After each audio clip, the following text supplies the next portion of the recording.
What if one of the biggest reasons why your money disappears every month is precisely a type of spending that your brain barely even registers? I'm not talking about that huge purchase that makes you stop, think, and even feel guilty before paying. I'm talking about the opposite: a coffee here, a delivery there, a small fee, a forgotten subscription, an app, a snack, a $12 purchase that seems so small it barely deserves attention. That's exactly where one of the quietest traps in financial psychology lies. Your brain reacts very differently to a $500 expense and an $8 expense. When the amount is high, you feel the impact. There is friction. You think about whether you really need it. Maybe you compare prices, postpone the purchase, or even give up. But when the amount is small, that resistance almost disappears. The problem is that your brain tends to evaluate each expense in isolation. The coffee costs little. The subscription costs little. The delivery costs little. The fee costs little. Separately, everything seems harmless, but your bank account doesn't see these expenses separately. It adds them all up. And this difference between the way your brain perceives spending and the way your money is actually affected can explain why so many people reach the end of the month with the same feeling. I didn't even buy anything that expensive, so where did my money go? The answer may lie in dozens of small decisions that didn't seem important at the moment they happened. Think about your normal day. You wake up late and buy coffee because it's only $6. At lunch, you pay a little more for delivery because it saves time. In the afternoon, you see a $19 online deal and think, at that price, it's worth it. At night, a subscription you barely use renews automatically. None of these decisions seems capable of hurting your financial life, and probably none of them on its own will. But that's exactly why the pattern manages to survive. Your brain doesn't trigger the same financial alert for small amounts. It's as if there were an invisible threshold below which money stopped seeming important. $5 doesn't feel like real money. $10 seems insignificant. $20 seems acceptable. But repeat that several times a week and the story changes completely. Imagine spending just $15 extra a day. Today it doesn't seem like much. Tomorrow doesn't either. But that's $450 in approximately 30 days. Now your brain reacts. $450 feels like money, $15 doesn't. That's the problem. The math never changed. Your perception changed. And the modern world has made this behavior even easier. You don't open your wallet and see the money shrinking. You tap your phone. Tap the card. Confirm a purchase. The charge happens silently. Sometimes you don't even see the price after saving your card in an app. The less effort there is between desire and purchase, the less time your brain has to reconsider.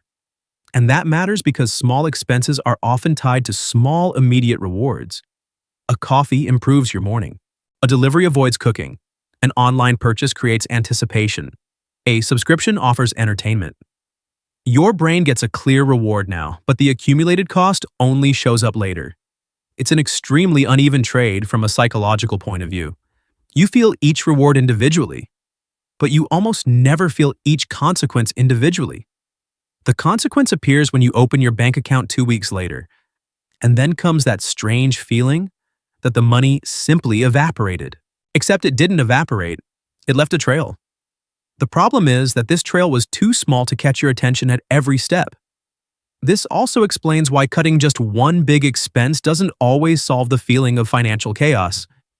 If the invisible behavior continues, the money finds other small ways out. You cancel a $40 subscription but start ordering more food. You decide to save on clothes but make several small online purchases. You avoid a big purchase but constantly reward yourself with smaller expenses because you feel like you're being disciplined.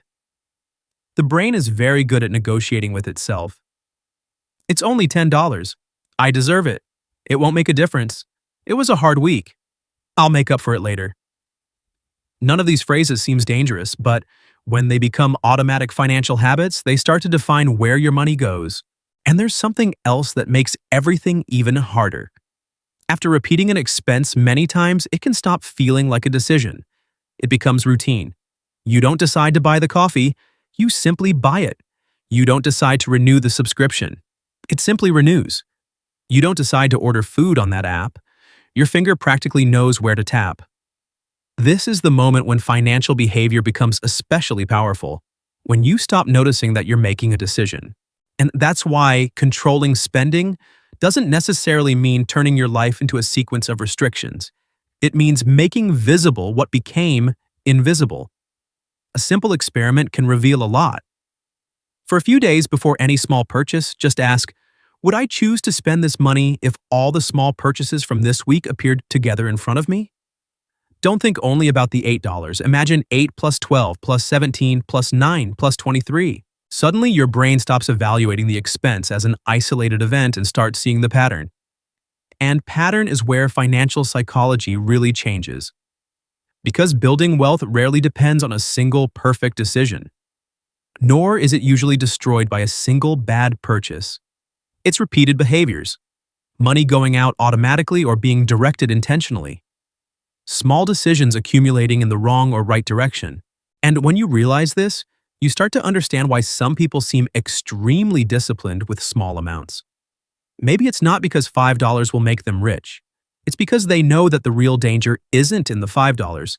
It's in the habit those $5 can represent.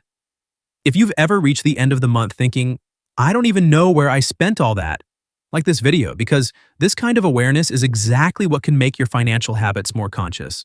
And comment here. What small expense do you almost never notice but know repeats a lot? Reading these answers also helps other people recognize patterns that were going unnoticed. Subscribe to the channel if you want to understand how brain, behavior, spending, saving, and wealth building really connect. Because once you start seeing these small leaks, an even bigger question comes up. Why does earning more money so often make you spend more without realizing it?